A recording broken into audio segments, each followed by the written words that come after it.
There's an old saying about bringing a knife to a gunfight. This homeowner learned the other old saying, the hand is quicker than the eye. Stop the Threat starts now.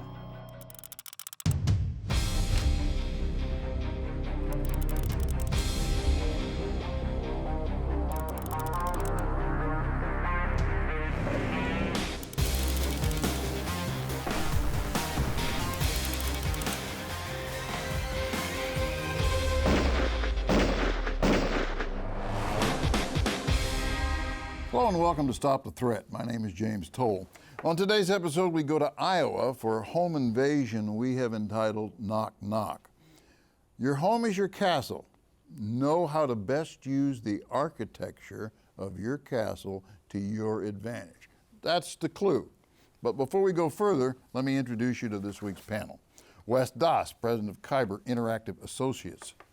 Tim Shepard, licensed attorney, also served as port security, Tech 3, U.S. Coast Guard.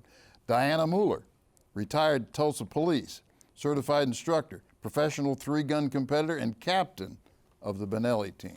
Thank you all for being here. I have a kind of a feel-good email that I kind of want to read just to start the show. I recently found your show on a cable. As a law enforcement officer, I think you are providing a great service to the public and myself included. There are always room to grow, learn, and improve. I work with the Miami PD. Well, I thought that was, I don't normally get an email like that, so I do thank you, Renee. I appreciate that. We won't use your last name, of course, but thank you for sending that. I have another email that's a little more controversial, and it's something that we don't normally talk about, but I think Mike brought up a good point. I would like for you and your panel to spend time on when not to draw our guns.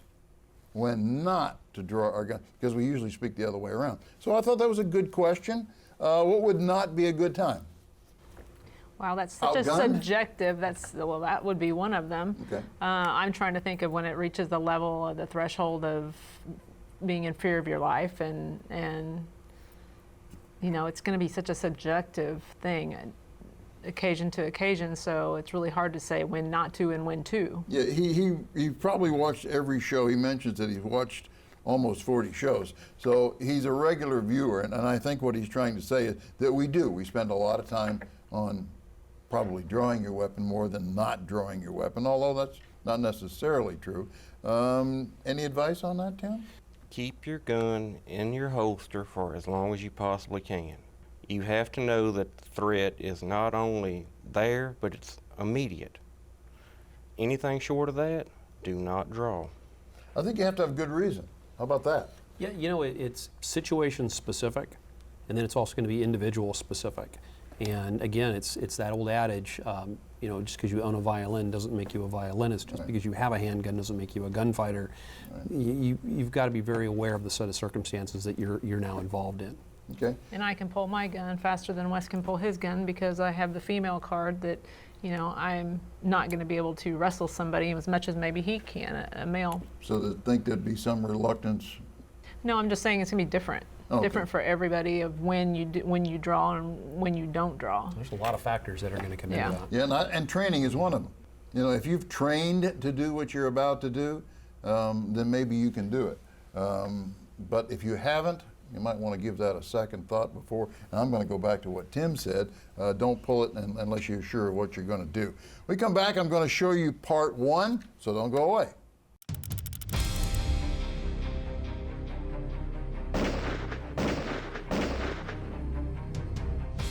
Thanks for coming back, viewers. I'm going to show you part one of Knock Knock, and I think we're all going to learn something from this. It's a pretty interesting reenactment. Again, we don't make these up. This is how it happened.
Yeah, okay, obviously we have an angry individual. It appears as though they may even know one another. This guy's got an axe to grind.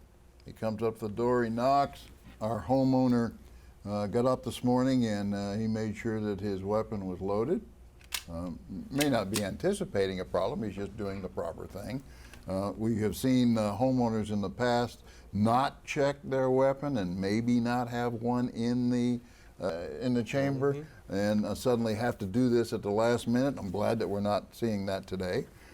So he was on top of the situation. Anybody want to go with anything? One thing I liked is he did have the weapon secured in a holster. Yeah, that was nice. Yeah, That goes a long way to proving what a prudent person you are. explain that. Okay, the standard for use of force is reasonable and prudent, which means that you have taken every possible precaution to avoid or de-escalate the situation. And by having the weapon secured in a holster, you're showing that you are responsible and that you are capable of making sound decisions. Okay, you know, I didn't realize that played out that way in court. I mean, that's, again, I had not heard that before. I didn't realize, I think of a holster as being the proper way to carry a weapon. I don't think of it as being lawfully correct in a courtroom. So I think that was well learned. Just in the scenario, one of the things that struck me was that it's 6:20 in the morning. And if you think of things that are normal, people don't usually knock on your door at 6:20 in the morning. So again, look for red flags. If that's not normal, if you walk into a store and somebody's loitering, they're not buying anything and leaving, that's not normal. So look for normal and use that to your advantage. Okay, yeah, I like that. Well, beyond that too, the additional red flag out of that very same scenario is the individual peering through the glass. I mean, people knock on doors or ring doorbells. They don't stand there and stare through the glass in the window either. I mean, it adds to another element to that. It should get your hairs on the back of your neck up. Right, and there was no reason to go, I mean, you can see through the glass, and it was a glass door. That's not made up, that's real. So they could see one another. Yes. He goes to the point of actually unsnapping a holster. He's unsnapping the holster. He's peering through the door. So this might be a good time for a little voice intimidation, maybe. Is there any reason to open the door here? Not yet. Yeah. Well, I'm going to go with you. It's hey, it's 6:20 in the morning. Why? What are you doing here? And maybe he recognizes him. Let's have a conversation through the door. At that point, it might be a good time to think about 911. I have a man at my door that, in fact, I know this individual. He's angry and he's mad. This might be a good time to get that 911 call in, huh? Great, and it would also be an ideal time to pull back to a more defensible position. Okay, yeah, I like that too. He knows that there's trouble coming at the door, doesn't know how he's armed. He appears as though he's not going to open the door at this point, and pulling back to a defensive position, getting on 911, preparing for the door to be barged perhaps, would be a good idea. More importantly, we don't know that that's the only suspect. And we don't know that he's alone. Good point. Well, like maybe we do know he's alone. We have some, we know he came to the car by himself. He came to the door by himself. We come back, I'll tell you more. Don't go away.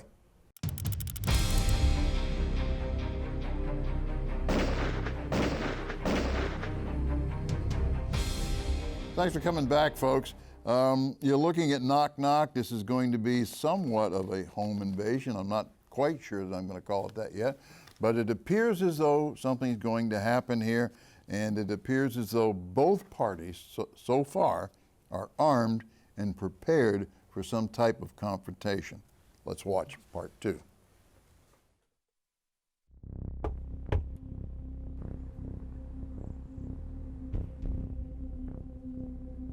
Just a moment.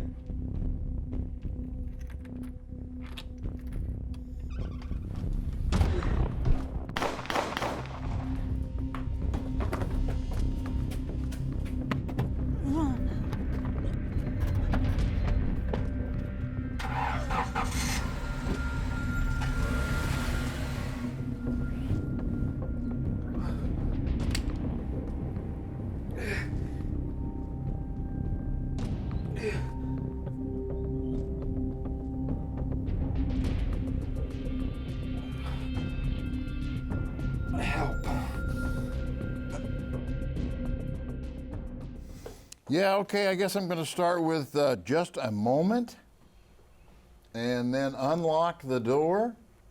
Let's see, what was the strategy there? There was no strategy. Okay, I'm glad you noticed that. Was there any advantage to opening the door? None whatsoever. I mean, he has a gun, so is he feeling overconfident? Is he thinking, okay, I'm armed, I've unsnapped my weapon, it's free now, I'm going to open the door and confront this moment. person? Well, Is that good thinking? I think the best thing was what Wes said earlier, was just to have a conversation through the door. What's wrong with that? There's nothing wrong with that. At 6:20 in the morning, it's perfectly acceptable. Who are you? What do you want? Can I help you with something? Yeah, yeah, and you're being polite. I'm not even sure I'd be that polite at that time of the morning. Yep. You know, what do you want and why are you here? So there was no reason to open the door in. Of course, that was the mistake. Absolutely, it was a mistake. He's under no obligation to open the door. Our good guy put himself unnecessarily in danger, and we don't know who all else is waiting outside to rush in that door. Bottom line is, while the shooting may be justified, the poor judgment that comes up to that's not. Okay, let's go to a higher plane here. Let me ask this question. Is there any real solid, consistent defense for a home invasion if you open the door? The only thing you can really do is prior planning. Have good solid doors. Video surveillance is wonderful. You have to pay attention to your surroundings and be able to communicate through the door with them. If nothing else, you can buy yourself time to get to a more defensible position, dial 911, and get the cavalry on its way. Okay, law enforcement. A homeowner says to you, what can I do to prevent a home invasion? Do everything you can to not open that door to a total stranger. You know, the discussion through the door, doors that, of course, you'd say a door that partial opens, a chain is ridiculous. It's passable, but negotiate, deal with, talk to, discuss through the door. Don't open the door, especially under these circumstances. Yeah, this scenario is pretty blatant that the first thing he could have done was not open the door. And he paid a very high price. I don't know if he paid with his life, but he at least got stabbed, and I'm sure he recognizes now that you don't open doors. But that's what everybody can learn from watching scenarios like this. Actual cases that did happen was that do not open the door for people you don't know, and start listening to the little fear bell that's in your head that's saying things aren't right here. Yeah, you know, this is probably one of the home invasion types that's easier to distinguish than others. Now, we've all seen, read, or witnessed, and maybe in your cases, where someone comes to the door who has some kind of a uniform or something that makes you comfortable opening the door. And again, the key is opening the door. So if you don't have a way of seeing who is at your door, I think you put yourself in a position of vulnerability. Everybody want to agree on that? So whether it's a camera, whether it's a peephole, whether it's a side window that you go over and look out of, it's very easy, and I think a lot of us would open the door to someone in some kind of a uniform who's saying, here, I'm here to check the gas. Like I said, I'm not sure that there is a general rule that we can give you, except be conscious of the fact that if someone's coming to your home, you're under no obligation to let them in, number one, no matter who they are, no matter what the uniform is, even if it's law enforcement. Correct. Okay, if you go to the door and you have a reason to go and knock on that door, and they say to you, I'm not letting you in, what are you going to do as law enforcement? Suppose you're a cop. You leave. Okay, because that's normal, isn't it? So if you refuse to leave and you start getting in an argument with the homeowner over let me in and starting to press, you know that there's a problem, right? So analyzing the situation as it and moving slowly. I don't think you have to, there are some cases that we look at where moving quickly is really important, but in this particular case, I like moving slowly. No rush here, just take this as it comes, analyze the information. There's nothing wrong with getting on 911 and saying, hey, listen, there's a stranger at my door. There's nothing wrong with that either. I mean, I think we could go on and on about this, but when we come back, I'm going to give you a little follow-up, and maybe we'll have time for an email. Don't go away.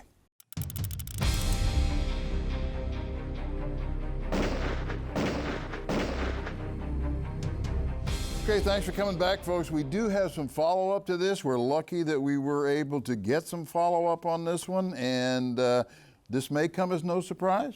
The robber did take 3 rounds to the torso, and he was able to drive a few miles away where PD found him. He was not dead. They did airlift him to the hospital. They were able to save his life, as it were. He is now awaiting trial, and no bail has been set, and I'm told that he is on a soft food diet. That was my joke for the evening, actually. The homeowner was also taken to the hospital. The cut was lower than the throat area, so he was released rather quickly with some bandages, and everybody lived happily ever after, I hope, either in jail or free, depending upon what side of that you're on. Anybody want to leave the folks with anything? Is there anything here that we should say that would be helpful? What can we teach people at home? Just greater awareness. Greater awareness. awareness. It sounds weird to say a game, but it's think of it as a game. If you're going to play the game, play it all the time. If you're not going to play it all the time, you play it for when it's convenient for you or when it feels good for you, then you're really putting yourself at a marked disadvantage. Okay. Be aware. Bring that level of awareness up. Yeah, and I think that's good advice for those folks who may be more cognizant of what goes on around them than others. Unfortunately, some of the senior community is very susceptible to this kind of thing, and they're also the prey. I mean, that's where the bad guys, they're going to take the easy targets, right? If you call 911 and it turns out to be a legitimate reason for someone to be at your door, how upset are you going to be when you arrive? Probably not. It's an easy stat. Right. You're going to come up to the door, actually, and the guy's standing there with a toolbox, and he's trying to get in to help the folks, and you're going to reinforce the fact that this guy's okay. But you're not going to be mad at anyone. You're not, hey, homeowner, why did you waste my time? Because that's what you're paid to do. Just the opposite, and let them know, reassure them that they did the right thing. Good. So I think probably that would be, Tim, anything from you on a legal standpoint here? The best advice I could give would be develop good judgment and be deliberate and judicious. I would refer everybody to one of the Old West most famous lawmen, Bat Masterson. And he said that what saved his life more than anything else was his sense of deliberation. Take that advice and use it. Okay. Okay, I'm going to grab an email here out of a stack that we have many of. This is from Alan.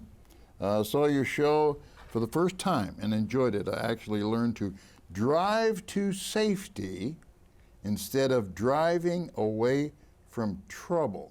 And I got the email and I thought, no, what exactly does he mean? And I remember that we had done a reenactment where 3 women got a flat tire, they pulled it right over immediately to the side of the road, and they all got out of the car, standing around looking at the tire. 3 bad guys drive by and go, well, here's an easy target, right? So our advice to them at that time was, why did you pull over? Who cares if you run on the rim? Go find some place that has the public around it, right? Cars, material things are just stuff. Stuff can be replaced. Family, friends can't. That's good. Alan, I do appreciate that email, and it took me a minute to figure out exactly where you were going there, but I'm glad, and I love that. Drive to safety. Wow. I mean, what a simple piece of advice. Thank you very much for tuning in this week. I know you have a lot of choices, and I appreciate you choosing Stop the Threat. See you again next week. Be safe, be trained, be alert.